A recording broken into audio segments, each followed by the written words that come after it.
एक शो जो 2008 में शुरू हुआ और आज भी चल रहा है। 4000 से भी ज्यादा episodes, Limca book of records, PM Modi का brand ambassador, Salman, SRK, Amitabh सब इसके सेट पे आए अपनी फिल्म्स प्रमोट करने। यार ये शो सिर्फ एक शो नहीं था, ये एक फीलिंग थी। लेकिन आज उसी शो के नए एपिसोड्स देखने के लिए लोग रेडी नहीं है। टीआरपी गिरी है, ऑडियंस दूर हो रही है और पुराने एपिसोड्स की डिमांड आज भी उतनी ही है। तो क्या हुआ ऐसा? कैसे एक जनरेशन डिफाइनिंग शो अपनी ही लेगेसी के बोझ तले दब गया? आज बात करेंगे the downfall of Tarak Mehta ka Ulta चश्मा। इंडियन टीवी पे एक ही चीज चल रही थी, सास बहू ड्रामा। क्योंकि सास भी कभी बहू थी, कहानी घर घर की। रोज रात को फैमिली रिमोट के लिए लड़ती थी। कॉमेडी का एक बड़ा गैप था मार्केट में। ऑफिस ऑफिस, खिचड़ी, सारा भाई वर्सेस सारा भाई अमेजिंग शोज थे, लेकिन या तो बंद हो गए या सिर्फ वीकेंड्स पे आते थे। असित मोदी ने गुजराती राइटर तारक मेहता के कॉलम के राइट्स 2001 में ही खरीद लिए थे। 7 साल तक हर चैनल को पिच किया, 7 साल तक रिजेक्शन मिला। 2008 में सैब टीवी ने हाँ बोला और जुलाई 28, 2008 को इंडिया का सबसे बिलवड शो टीवी पे आया। जेठालाल, दया, भीड़े, बबीता जी, पोपटलाल, ये कैरेक्टर सिर्फ टीवी के नहीं, घर के मेंबर बन गए। ये शो रियल था। लाइट बिल ज़्यादा आना, पानी नहीं आना, पेट्रोल महंगा होना, ये गोकुलधाम सोसाइटी के प्रॉब्लम्स हम सबके प्रॉब्लम्स थे। कॉमेडी के साथ सॉल्यूशंस भी मिलते थे। एक साल में बेस्ट कॉमेडी शो का अवार्ड, 4 सालों में 2000 एपिसोड्स और फिर Limca book of records, India's longest running sitcom. ये शो सिर्फ पॉपुलर नहीं था, ये एक कल्चरल फिनोमिनन था। अब एक चीज समझो जो बहुत लोग मिस करते हैं, ये शो इतना बड़ा क्यों फील होता था? गोकुलधाम सोसाइटी एक मोहल्ला नहीं थी, वो एक आइडिया थी। अलग अलग रिलीजन्स, अलग अलग स्टेट्स, अलग अलग बैकग्राउंड्स के लोग एक ही बिल्डिंग में रहते थे, साथ मिलकर प्रॉब्लम सॉल्व करते थे। ये रियल इंडिया था। ये वो इंडिया था जो हम देखना चाहते थे। जब दिवाली होती थी तो सब मिलके सेलिब्रेट करते थे। जब किसी पे मुसीबत आती थी तो पूरी सोसाइटी खड़ी हो जाती थी। ये सिर्फ कॉमेडी नहीं थी, ये एक फीलिंग थी कि हाँ ऐसा भी होता है, ऐसा भी हो सकता है। और इसी वजह से ये शो अपने वक्त से आगे था। जब इंडिया में पोलराइजेशन का माहौल था, गोकुलधाम में हार्मनी थी। ये सटली, बिना लेक्चर दिए एक मैसेज दे रहा था और ऑडियंस ने फील किया। कॉन्शियसली नहीं, बट फील किया। यही था ओरिजिनल शो का असली जादू। All that goes up must come down. और तारक मेहता का डाउनफॉल एक झटके में नहीं आया, ये एक स्लो, पेनफुल प्रोसेस था। पहले राइटर्स बदले। राजू राजन ने लिखा था शुरुआत में, फिर राइटर्स की फौज लग गई। कॉमेडी लिखना ट्रेजेडी से भी मुश्किल होता है। क्वालिटी ओवर क्वांटिटी भूल गया show. Same jokes, same situations, audience थकने लगी। फिर मल्लव राजदा, जिन्होंने 16 साल तक ये शो डायरेक्ट किया, उन्होंने भी छोड़ दिया। खुद कहा अब पहले जैसा मजा नहीं आता। जब इतने सालों से जुड़ा डायरेक्टर यही बोलने लगे तो समझो कुछ सीरियसली गलत हो गया है। और जेठालाल का कैरेक्टर, पहले वो एक रियल मिडिल क्लास आदमी था। घर की टेंशन, बिजनेस की तकलीफ, बेटा टप्पू की हरकतें, अब वो सिर्फ एक कार्टून है। डेप्थ खत्म।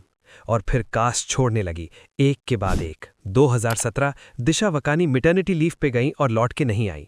शो ने रिप्लेस नहीं किया, बस बोल दिया दया गई मायके। ऑडियंस का एक बड़ा हिस्सा वहीं रुक गया। 2020 नेहा मेहता ने अनपेड ड्यूज की वजह से छोड़ा।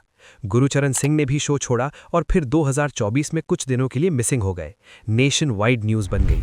2022 शैलेश लोधा ने 14 साल बाद छोड़ा। रीजन, असित मोदी ने उन्हें अपना नौकर कहा।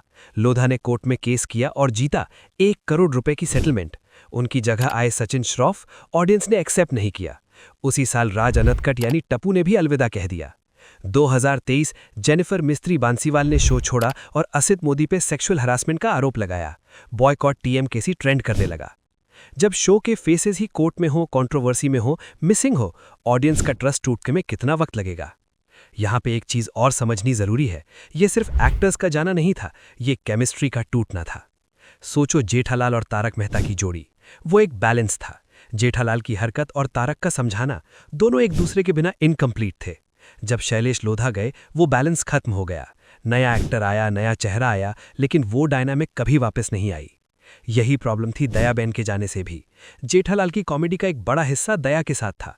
उनकी एंट्री, उनकी आवाज, उनका ओवर रिएक्शन, वो सब चला गया। और शो ने प्रिटेंड किया कि कुछ हुआ ही नहीं। यार, ऑडियंस को बेवकूफ मत समझो। उन्हें पता चलता है जब कुछ मिसिंग है, और जब बार बार मिसिंग फील हो तो एक दिन वो चैनल ही बदल देते हैं। और फाइनली कंटेंट। ये शो पहले समाज की बात करता था, corruption, women empowerment, education, real issues, real loss. अब जेठालाल ने गलती की, भिड़े ने लेक्चर दिया, प्रॉब्लम सॉल्व हुई, अगली बार फिर same. Repetition repetition repetition. Creators ने ना कोई बोल्ड डिसीजन लिया, ना शो रिफ्रेश किया, और ऑडियंस जिसके पास नेटफ्लिक्स, प्राइम, यूट्यूब सब था, वो क्यों देखेगी वही फॉर्मूला बार बार। पुराने एपिसोड्स यूट्यूब पे जम के चलते हैं, नए एपिसोड्स स्किप। और ये सिर्फ एक शो की बात नहीं है, ये एक लेसन है। हर चीज जो बहुत ज्यादा कंफर्टेबल हो जाती है अपनी सक्सेस से, वो स्लोली इररेलेवेंट होने लगती है। तारक मेहता ने एक पॉइंट के बाद रिस्क लेना बंद कर दिया। नए स्टोरी लाइन्स नहीं, नए आर्क्स नहीं, कैरेक्टर्स ग्रो नहीं किए, सब वही रहा, सिर्फ कास्ट बदलती गई। कंपेयर करो ऑफिस यूएस से। जब स्टीव करेल गए तो शो में क्लियरली एक वॉइड आया, लेकिन राइटर्स ने बोल्डली नए डायरेक्शंस लिए, नए कैरेक्टर्स को डेवलप किया, कुछ काम किया, कुछ नहीं, लेकिन ट्राई तो किया। तारक मेहता ने वो भी नहीं किया, बस चल रहा है इसलिए चल रहा है। और यही सबसे बड़ी ट्रेजेडी है, ये शो बंद नहीं हुआ, ये स्लोली अपनी ही कॉपी बन गया। भाई, तारक मेहता का उल्टा चश्मा एक लेगेसी है, ये कोई डिबेट नहीं है। इसने एक जनरेशन को हंसाया, घर में जगह बनाई, नॉस्टैल्जिया दिया जो कोई छीन नहीं सकता। लेकिन आज जो शो चल रहा है वो शो नहीं है जो 2008 में शुरू हुआ था। वो सोल, वो राइटिंग, वो कैरेक्टर्स, बहुत कुछ बदल गया।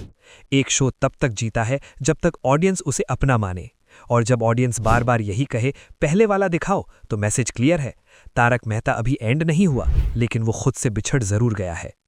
तो तुम्हारा क्या कहना है, कमेंट करो नीचे। और अगर ये वीडियो पसंद आई तो सब्सक्राइब करो, क्योंकि ऐसी और वीडियोस आने वाली हैं।